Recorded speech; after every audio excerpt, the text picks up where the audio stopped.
Épicure à Ménécée, salut. Quand on est jeune, il ne faut pas remettre à philosopher. Et quand on est vieux, il ne faut pas se lasser de philosopher. Car jamais il n'est trop tôt ou trop tard pour travailler à la santé de l'âme. Or celui qui dit que l'heure de philosopher n'est pas encore arrivée ou est passée pour lui, ressemble à un homme qui dirait que l'heure d'être heureux n'est pas encore venue pour lui ou qu'elle n'est plus. Le jeune homme et le vieillard doivent donc philosopher l'un et l'autre, celui-ci pour rajeunir au contact du bien, en se remémorant les jours agréables du passé, celui-là, afin d'être, quoique jeune, tranquille comme un ancien en face de l'avenir.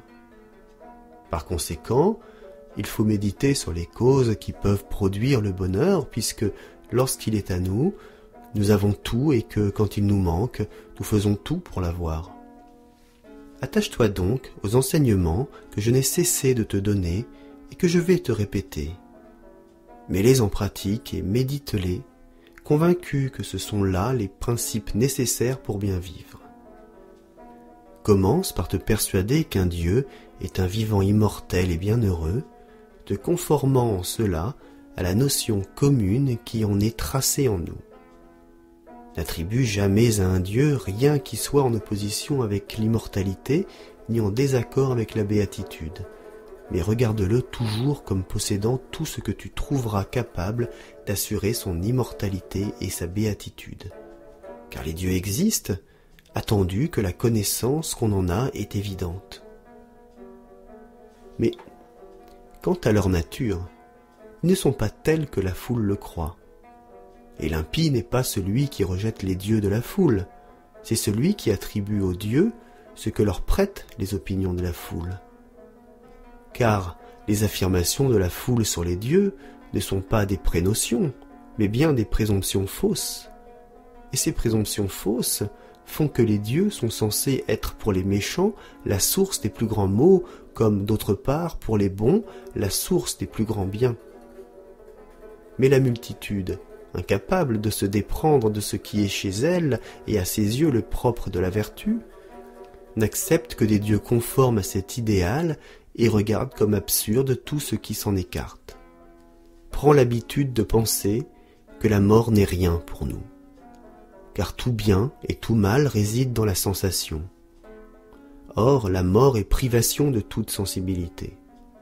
Par conséquent, la connaissance de cette vérité que la mort n'est rien pour nous nous rend capables de jouir de cette vie mortelle, non pas en y ajoutant la perspective d'une durée infinie, mais en nous enlevant le désir de l'immortalité, car il ne reste plus rien à redouter dans la vie, pour qui a vraiment compris que hors de la vie, il n'y a rien de redoutable. On prononce donc de vaines paroles quand on soutient que la mort est à craindre, non pas parce qu'elle sera douloureuse étant réalisée, mais parce qu'il est douloureux de l'attendre.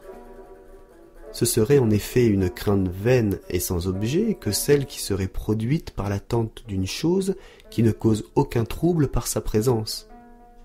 Ainsi, celui de tous les maux qui nous donne le plus d'horreur, la mort, n'est rien pour nous, puisque, tant que nous existons nous-mêmes, la mort n'est pas, et que, quand la mort existe, nous ne sommes plus. Donc, la mort n'existe ni pour les vivants, ni pour les morts, puisqu'elle n'a rien à faire avec les premiers et que les seconds ne sont plus. Mais la multitude tantôt fuit la mort comme le pire des maux, tantôt l'appelle comme le terme des maux de la vie. Le sage, au contraire, ne fait pas fi de la vie et il n'a pas peur non plus de ne plus vivre, car la vie ne lui est pas à charge et il n'estime pas non plus qu'il y ait le moindre mal à ne plus vivre. De même que ce n'est pas toujours la nourriture la plus abondante que nous préférons, mais parfois la plus agréable. Pareillement, ce n'est pas toujours la plus longue durée qu'on veuille recueillir, mais la plus agréable. Quant à ceux qui conseillent aux jeunes gens de bien vivre et aux vieillards de bien finir, leur conseil est dépourvu de sens, non seulement parce que la vie a du bon même pour le vieillard, mais parce que le soin de bien vivre et celui de bien mourir ne font qu'un. On fait pis encore quand on dit qu'il est bien de ne pas naître ou, une fois né, de franchir au plus vite les portes de l'Hadès. Car si l'homme qui tient ce langage est convaincu, comment ne sort-il pas de la vie? C'est là en effet une chose qui est toujours à sa portée, s'il veut sa mort d'une volonté ferme. Que si cet homme plaisante, il montre de la légèreté en un sujet qui n'en comporte pas. Rappelle-toi que l'avenir n'est ni à nous ni pourtant tout à fait hors de nos prises, de telle sorte que nous ne devons ni compter sur lui comme s'il devait sûrement arriver, ni nous interdire toute espérance comme s'il était sûr qu'il dût ne pas être. Il faut se rendre compte que parmi nos désirs les uns sont naturels, les autres vains, et que, parmi les désirs naturels, les uns sont nécessaires et les autres naturels seulement. Parmi les désirs nécessaires, les uns sont nécessaires pour le bonheur, les autres pour la tranquillité du corps, les autres pour la vie même. Et en effet, une théorie non erronée des désirs doit rapporter tout choix et toute aversion à la santé du corps et à l'ataraxie de l'âme, puisque c'est là la perfection même de la vie heureuse. Car nous faisons tout afin d'éviter la douleur physique et le trouble de l'âme. Lorsqu'une fois nous y avons réussi, toute l'agitation de l'âme tombe, l'être vivant n'ayant plus à s'acheminer vers quelque chose qui lui manque, ni à chercher autre chose pour parfaire le bien-être de l'âme et celui du corps. Nous n'avons en effet besoin du plaisir que quand, par suite de son absence, nous éprouvons de la douleur, et quand nous n'éprouvons pas de douleur, nous n'avons plus besoin du plaisir. C'est pourquoi nous disons que le plaisir est le commencement et la fin de la vie heureuse. En effet, d'une part, le plaisir est reconnu par nous comme le bien primitif et conforme à notre nature, et c'est de lui que nous partons pour déterminer ce qu'il faut choisir et ce qu'il faut éviter. D'autre part, c'est toujours à lui que nous aboutissons, puisque ce sont nos affections qui nous servent de règle pour mesurer et apprécier tout bien quelconque, si complexe qu'il soit. Mais, précisément parce que le plaisir est le bien primitif et conforme à notre nature, nous ne recherchons pas tout plaisir, et il y a des cas où nous passons par-dessus beaucoup de plaisir. Savoir lorsqu'ils doivent avoir poursuite des peines qui les surpassent, et d'autre part, il y a des douleurs que nous estimons valoir mieux que des plaisirs, savoir lorsque, après avoir longtemps supporté les douleurs, il doit résulter de là pour nous un plaisir qui les surpasse.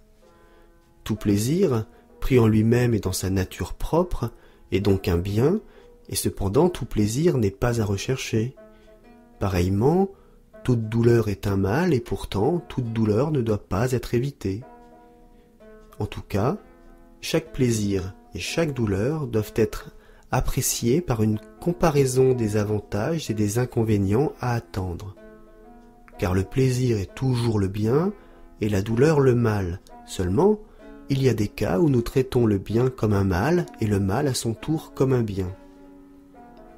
C'est un grand bien, à notre avis, que de se suffire à soi-même, non qu'il faille toujours vivre de peu, mais afin que si l'abondance nous manque, nous sachions nous contenter du peu que nous aurons, bien persuadés que ceux-là jouissent le plus vivement de l'opulence, qui ont le moins besoin d'elle, et que tout ce qui est naturel est aisé à se procurer, tandis que ce qui ne répond pas à un désir naturel est malaisé à se procurer.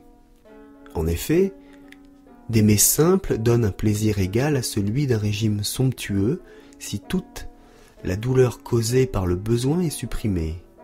Et d'autre part, du pain d'orge et de l'eau procure le plus vif plaisir à celui qui les porte à sa bouche après en avoir senti la privation. L'habitude d'une nourriture simple, et non pas celle d'une nourriture luxueuse, convient donc pour donner la pleine santé, pour laisser à l'homme toute liberté de se consacrer aux devoirs nécessaires de la vie, pour nous disposer à mieux goûter les repas luxueux lorsque nous les faisons après des intervalles de vie frugale, enfin, pour nous mettre en état de ne pas craindre la mauvaise fortune. Quand donc nous disons que le plaisir est le but de la vie, nous ne parlons pas des plaisirs des voluptueux inquiets, ni de ceux qui consistent dans les jouissances déréglées, ainsi que l'écrivent des gens qui ignorent notre doctrine ou qui la combattent et la prennent dans un mauvais sens. Le plaisir dont nous parlons est celui qui consiste pour le corps à ne pas souffrir et pour l'âme à être sans trouble. Car ce n'est pas une suite ininterrompue de jours passés à boire et à manger, ce n'est pas la jouissance des jeunes garçons et des femmes, ce n'est pas la saveur des poissons et des autres mets que porte une table somptueuse, ce n'est pas tout cela qui engendre la vie heureuse, mais c'est le raisonnement vigilant, capable de trouver en toutes circonstances les motifs de ce qu'il faut choisir et de ce qu'il faut éviter, et de rejeter les vaines opinions d'où provient le plus grand trouble des âmes. Or, le principe de tout cela, et par conséquent le plus grand des biens, c'est la prudence. Il faut donc la mettre au-dessus de la philosophie même, puisqu'elle est faite pour être la source de toutes les vertus, en nous enseignant qu'il n'y a pas moyen de vivre agréablement si l'on ne vit pas avec prudence, honnêteté et justice, et qu'il est impossible de vivre avec prudence, honnêteté et justice si l'on ne vit pas agréablement. Les vertus, en effet, ne sont que des suites naturelles et nécessaires de la vie agréable et, à son tour, la vie agréable ne saurait se réaliser en elle-même et à part des vertus. Et maintenant, y a-t-il quelqu'un que tu mettes au-dessus du sage? Il s'est fait sur les dieux des opinions pieuses. Il est constamment sans crainte en face de la mort. Il a su comprendre quel est le but de la nature. Il s'est rendu compte que ce souverain bien est facile à atteindre et à réaliser dans son intégrité, qu'en revanche, le mal le plus extrême est étroitement limité quant à la durée ou quant à l'intensité. Il se moque du destin, dont certains font le maître absolu des choses.